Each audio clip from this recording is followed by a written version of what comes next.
Hello and welcome back to LS Solutions. My name is Patrick Wachter. I'm with Loesel-Schaaf Insurance Agency in Erie, Pennsylvania, and I am in our commercial department. Today I wanted to talk about workers' compensation, and I want to do that for three main reasons. The first reason is workers' compensation usually is one of your larger line items when it comes to your property and casualty insurance program. So it's expensive, and that's usually determined by either the amount of employees you have or what you're doing in your operations. The second reason is you can see it's a very complex looking policy, and this is an example declaration page I put together, and we're going to go through this and tell you what all of these different numbers and values and calculations are, and I'm going to make it easy. Third reason is this policy is probably the policy in which you as an insured can make the most visible impact. And it's going to be shown here when we get down to the bottom half. This first video, I'm going to do this in two videos, I'm going to concentrate on just the manual premium. So here up is what we're going to talk about today. So the entire process, we're going to take all of these different numbers and calculations and see how we get from there to there, because this is the important part, your estimated annual premium of what you're going to pay in one policy year, right? All right, so workers' compensation, Wachter Machining Corp, probably a great company. And it's going to start like this. What do we do at Wachter Machining Corp? Well, we're a hardware manufacturer. We have a few salespeople who help us sell our product. We have office folks, the clerical code there. So, they're doing our payroll, they're doing our invoicing, they're doing everything that they have to in an office setting. And then consulting engineering. These are the engineers who are helping us develop that product. So these are all the different things that we do within Wachter Machining Corp. So on the top left here, you'll see I put kind of a color-coded compass together. Carrier's purple, state red, employer is green.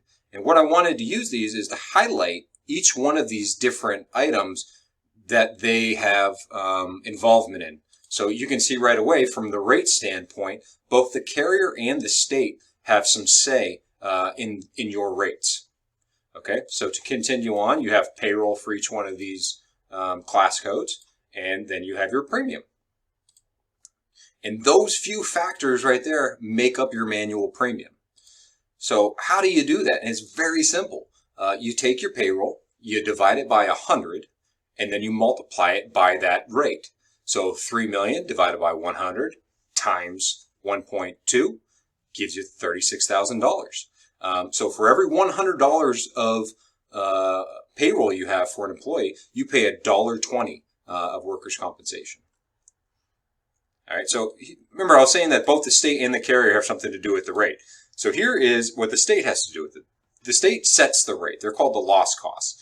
This is basically the state saying to the insurance company, for every $100 of payroll, you are going to have $1 in claims activity of indemnity or medical costs throughout that year. Okay?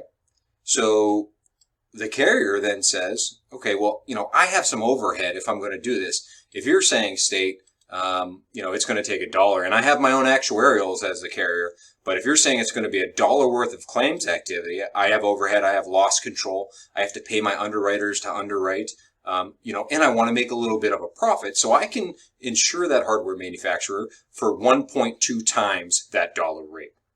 Okay, so again, very simple. How do we get these rates? It's very, very easy. It's the state rate times the loss cost multiplier equals your manual rate. So most companies will have three different writing companies. You have a preferred writing company, a standard company, and a substandard company. So like Cincinnati, Travelers, Berkeley Insurance, each one of them will have a slightly different company name, and it's tied to one of these multipliers.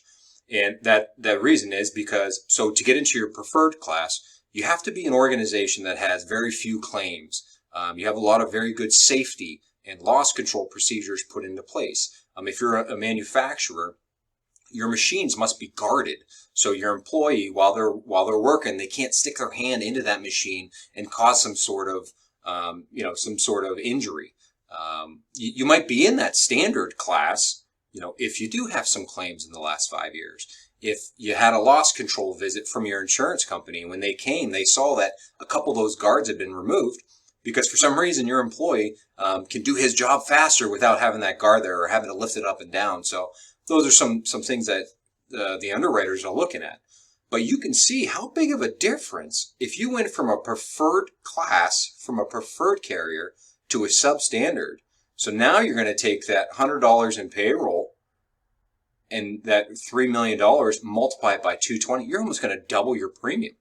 So it really, really does pay to be safe. It pays to have good loss control procedures and processes in place. Have your employees very knowledgeable of what's going on around them at all times. So that's the first half. That's just the top half of your declaration page. We're going to get into more. I appreciate you being with me. Again, at Loesel-Schaaf, it's your life, it's your business, but it's our expertise. Thank you very much, and I look forward to seeing you again soon. Bye.